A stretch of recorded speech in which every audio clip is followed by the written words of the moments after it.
jamaah Masjid Al-Azhar yang saya muliakan. Alhamdulillah, segala puji hanya milik Allah Rabbul Alamin. Kita semua memujinya dan mengagungkan asmanya, dan kita mohon pertolongan hanya kepada-Nya saja. Dan kita mohon ampun atas segala dosa yang kita lakukan kepada-Nya. Dan kita berlindung kepada Allah Subhanahu wa taala dari buruknya akhlak kita, dari buruknya sifat-sifat kita, dan dari buruknya amal-amal kita. Barang siapa yang mendapatkan petunjuk berupa hidayah dari Allah Subhanahu wa taala, maka tidak seorang pun yang mampu untuk menyesatkannya. Begitu pula barang siapa yang telah disesatkan oleh Allah Subhanahu wa taala, maka tidak seorang pun juga yang mampu untuk memberikan hidayah atau petunjuk. Karena hidayah itu mutlak milik Allah Subhanahu wa taala. Hidayah ini bukan milik Rasulullah SAW. Karena kenyataannya Rasul sendiri, Nabi kita Muhammad SAW, tidak sanggup untuk memberikan petunjuk kepada orang yang sangat dicintainya, yaitu pamannya Abu Thalib. Ketika pamannya sakit keras menjelang ajal, Rasulullah SAW membisiki telinga pamannya, "Ya qul la ilaha illallah," dengan harapan Allah memberikan petunjuk. Diajarkan pamannya kalimat tauhid dan menjadikan hujah nanti di hadapan Allah. Rasulullah akan membantu pamannya ini. Ternyata pamannya enggan mengucapkan kalimat ini. Singkatnya pamannya ini mati dalam keadaan kufur kepada Allah Subhanahu wa taala. Ini menunjukkan bahwasanya hidayah ini bukan milik Rasulullah. Karena Allah sendiri menjelaskan dalam kitab yang mulia, "Innaka la tahdi man ahbabta, walakin Allah yahdi man yasha." Sesungguhnya Muhammad tidak mampu dan tidak bisa untuk memberikan petunjuk kepada orang yang kamu cintai. Akan tetapi Allah lah yang memberikan hidayah dan petunjuk kepada siapa saya menghendaki.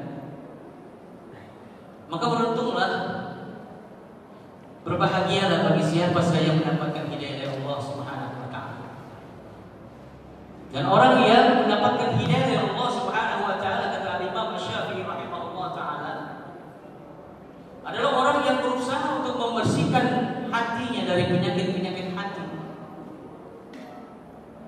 Kalau sudah ada usaha untuk membersihkan hati dengan taubat dan nasuha, maka kata Imam Syafi'i akan mudah masuk hidayah. Dan Allah memuji kepada orang hambanya yang membersihkan hatinya dari penyakit-penyakit hati. Qad aflaha man zakaha wa qad khaba man dasaha. Sungguh beruntung kata Allah Subhanahu wa taala orang yang membersihkan hatinya dari penyakit-penyakitnya. Dan sungguh rugi orang yang terus-menerus berbuat maksiat kepada Allah, terus-menerus berbuat dosa, tidak ada keinginan berubah dan bertobat kepada Allah atas dosa-dosa. Oleh karena itulah, di malam yang insya Allah malam yang sangat kita cintai, detik-detik terakhir, detik-detik menuju hari-hari di mana bulan Ramadan yang penuh dengan barokah, yang penuh dengan rahmat dan ampunan ini akan meninggalkan kita. Orang yang beriman sangat sedih sekali ditinggal oleh bulan yang penuh dengan barokah ini. Berbeda dengan orang yang hanya mengaku beriman kepada Allah, biasa-biasa saja, baik datangnya Ramadan maupun berpisahnya Ramadan dari kita.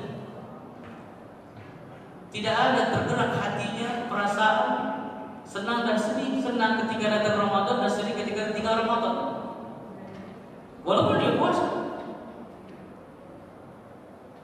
Oleh karena itulah di bulan Ramadan ini yang penuh dengan barokah, di dalamnya diturunkannya Al-Quran, dan juga di dalamnya ada Lailatul Qadar, malam yang lebih baik daripada 1000 bulan, yang sangat kita inginkan mendapatkannya. Walaupun kita belum semua melakukan ibadah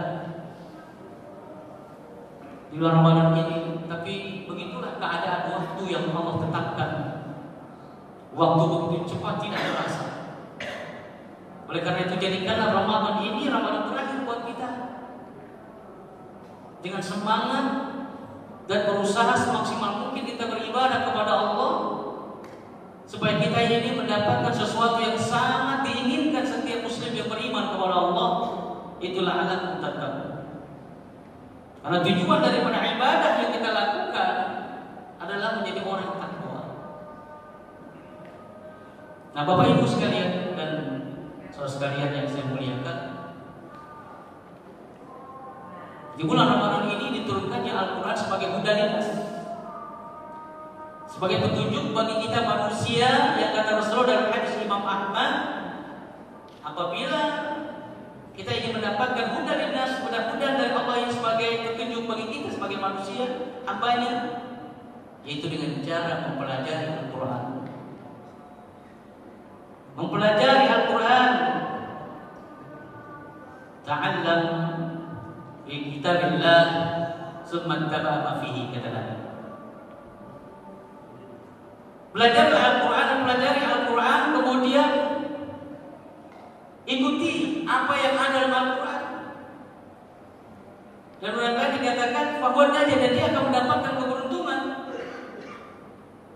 Kebaikan yang begitu banyak dari Al-Quran apabila dia mempelajari Al-Quran dan mengamalkannya. Ada nikmat tersendiri yang tidak dimiliki orang lain apabila kita mengamalkan apa setelah mempelajarinya, merenungkannya. Karena Al-Quran yang dibawa Nabi kita Muhammad SAW dengan perantara malaikat Jibril merupakan petunjuk bagi siapa saja yang mau mengikutinya. Dan banyak lagi dalam kitabullah ini menjelaskan bahwa Al-Quran itu merupakan az-zikr, peringatan. Makanya dalam ayat yang pendek, fadzakir, berilah peringatan. Dan orang yang diperingatkan melalui Quran, kitabullah ini oleh para ulama, oleh para ahli ilmu, dibacakan di hadapan manusia Al-Quran ini, dijelaskan, maka hanya orang beriman yang tergetar hatinya, yang tergerak hatinya untuk merubah keadaan dirinya. Semakin dibacakan ayat Allah, semakin bertambah keimanannya kepada Allah, semakin yakin akan kebenaran Allah Subhanahu wa ta'ala. Dan Allah berjanji dalam kitabnya sendiri, Al-Quran itu, surat Toha 123, fa imma ya'tiyannakum minni hudan faman ittaba'a hudaya fala yadhillu wa la yashqa. Maka tatkala kata Allah kami turunkan, kami datangkan kepada kalian Alkitab Al-Quran ini sebagai hudan, sebagai petunjuk, faman ittaba'a hudaya, maka barang siapa yang mengikuti petunjuk ini fala yadhillu wa la yashqa. Janji Allah ada dua, dia tidak akan sesat di dunia dan tidak akan celaka di akhirat. Abdullah bin Abbas radhiyallahu anhu menafsirkan ayat yang mulia ini, yadillu fid dunya la yashqa fil akhirah. Dia tidak akan sesat di dunia, dia akan selamatkan, Allah akan melindungi oleh Allah Subhanahu wa ta'ala. Walaupun begitu banyak dunia fitnah, dia tetap tegar menegakkan, mengamalkan Al-Quran, menyampaikan Al-Quran kepada umat manusia. Fadzakir in nafa'ati dzikratan. Yang Allah perintahkan, peringatkan mereka yang lalai. Tugas ahli ilmu, tugas ulama, menyampaikan kitab Allah ini kepada mereka agar mereka kembali pada fitrahnya. Apa fitrahnya manusia? Cenderung kepada kebaikan, cenderung kepada kebenaran. Ini fitrahnya manusia. Dalam hadis qudsi kata Rasulullah SAW bahwa Allah berfirman, inna khalaqtu ibadi hunafa Sesungguhnya aku menciptakan para hamba-Mu dalam keadaan lurus. Faja'ahum syayatin, dalam keadaan baik, dalam keadaan cenderung kepada kebenaran, cenderung kepada kebaikan. Tapi datang syaitan kepada manusia untuk menghiasi, menggoda manusia, menyesatkan manusia. Disinilah perubahan manusia keluar dari fitrah, sehingga mereka menyimpang dari kebenaran dan berpaling dari Al-Quran. Walaupun rumah dekat masjid, kajian Islam diadakan barangkali di sini terdengar dengan speaker yang terdengar oleh mereka, tidak bergerak, tidak bergetar hatinya untuk mendatangi majelis ilmu. Suara azan menggema hayya 'alas shalah, memanggil orang-orang yang ada di rumah, laki-laki khususnya ini, untuk sholat di masjid. Tidak juga bergerak, tidak tergetar hati. Ini menunjukkan bahwasanya perlu orang ini diingatkan dengan Quran, supaya mereka ini mau kembali kepada Allah Subhanahu wa Ta'ala. Dan terkadang iman itu memang terkadang di atas, terkadang di bawah, yazid wa yanqus, bertambah dan berkurang. Kalau orang yang bertambah imannya lagi taat dia kepada Allah, kalau berkurang lagi maksiat kepada Allah.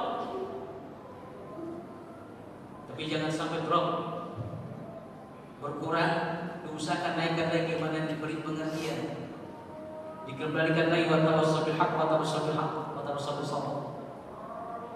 Berwasiat kepada mereka dengan kebenaran dan berwasiat kepada mereka dengan penuh kesabaran. Mohon pertolongan kepada Allah orang yang lalai, orang yang jauh, agar dekat kepada Allah, agar kembali kepada Allah. Ini harapan kita semua. Jadi Al-Quran ini bukan saya memberikan petunjuk pada manusia, tapi memberikan peringatan pada manusia.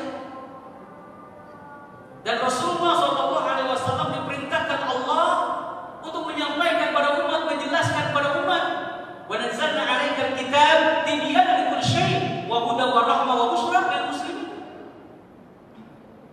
Kami turunkan pada Muhammad kitab ini, Al-Quran, agar menjelaskan semuanya kepada umat. Jangan dipilih-pilih, semua yang aku wahyukan pada engkau terangkan, jangan disembunyikan. Rasul sudah jelaskan semua. Permasalahan apapun yang dihadapi setiap manusia sudah Nabi jelaskan. Makanya turun ayat itu yang terakhir, Al-Maidah 3, untuk menjelaskan kepada kita bahwa Islam ini sudah sempurna. Islam ini bersih, kata Rasulullah SAW. Qad taraktukum 'alal misri bayda, kata Rasulullah. Lailuha kanahariha la yazigu anha ba'di ila hal. Sungguh aku tinggalkan pada kalian sesuatu yang putih bersih. Apa itu Islam? Agama yang kita cintai ini, Islam agama yang putih bersih, agama tauhid yang tidak tercampur dengan orang-orang musyrikin, amalan-amalan musyrikin, pemahaman-pemahaman orang musyrik dan orang kufar. Tidak. Islam bersih yang dibawa Nabi Muhammad SAW. Saking bersihnya Rasul mengumpamakan lailuha kanahariha, malamnya bagaikan siangnya. Kita tahu malam gelap sekali, tapi terang bagaikan siangnya. Al-Wadih, jelaskan Islam ini. La yazigu anha ba'di ila halik. Tidak ada dari umatku yang berani menyimpang. Kalau ada, dia akan binasa. Dia akan tersesat jauh kalau dia melakukan suatu wajib Islam yang di luar dari apa yang diajarkan Rasulullah SAW, yang dibawa oleh Nabi Muhammad SAW. Dengan tegas Rasul berkata seperti ini. Sebelum beliau wafat, beliau tinggalkan sesuatu yang sangat bersih ini, yaitu agama Islam yang kita cintai ini, agama yang sempurna, bersifat universal, yang tidak hanya mengajarkan sholat, puasa, tapi seluruh aspek kehidupan manusia diajarkan dalam Islam. Lihat Rasulullah SAW ini sudah jelaskan, disaksikan oleh Allah dan disaksikan oleh banyak manusia ketika pada Arafah, Haji Wada, turun ayat Al-yawma akmaltu lakum dinakum wa atmamtu alaikum ni'mati wa raditu lakum al-Islam dinan.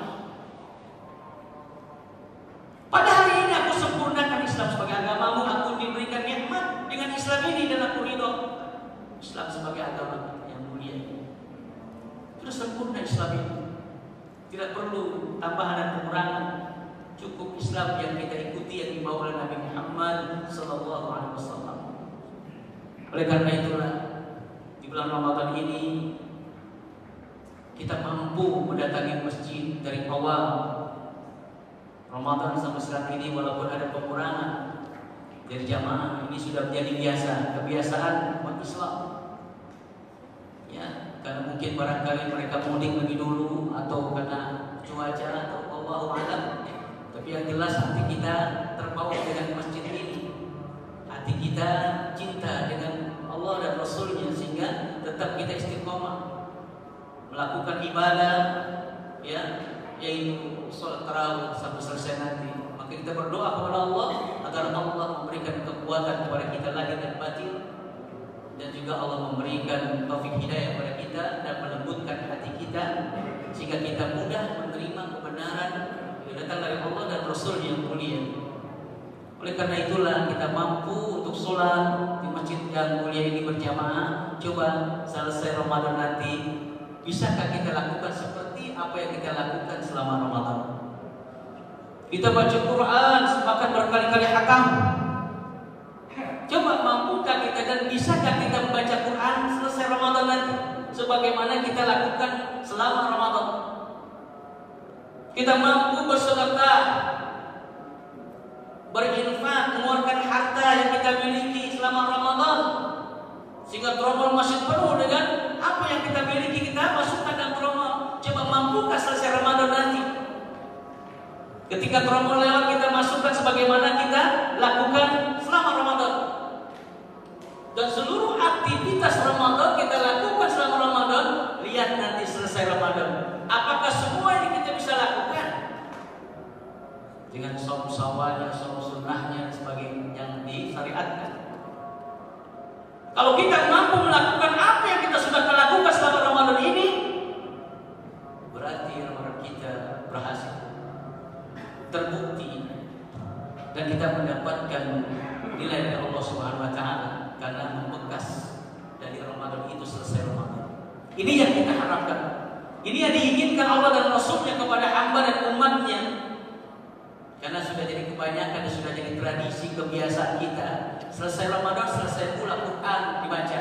Selesai Ramadan selesai pula kita sholat di masjid. Selesai Ramadan selesai pula kita bersedekah, berinfak. Selesai semuanya, Ramadan merdeka, merasa menang. Apa yang kita menangkan? Sebelum masuk Ramadan dosa kita begitu banyak. Masuk Ramadan kita bertobat kepada Allah, bersihkan jiwa kita dari dosa-dosa. Selesai Ramadan kembali lagi maksiat kita. Ini berarti belum berhasil Ramadan kita.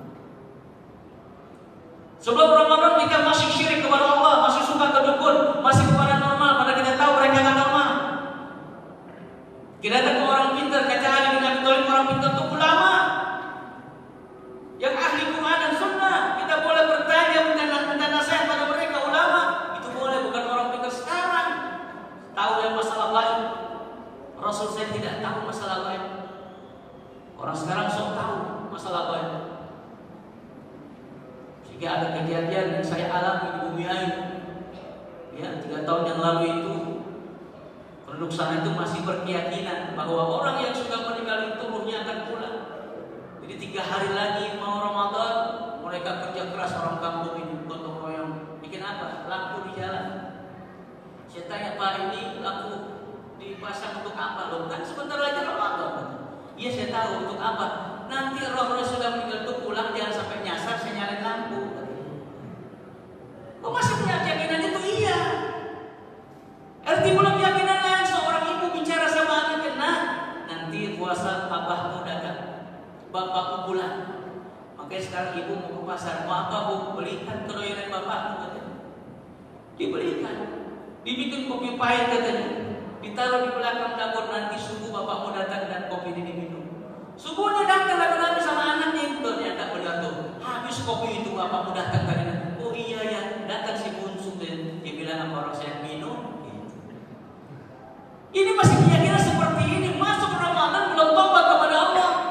Dikhawatirkan Bapak Ibu sekalian, keyakinan membawa pada kesyirikan. Kalau sudah syirik kepada Allah, amal Ramadan gak ada manfaatnya. Apa dikatakan malaikat Jibril itu betul?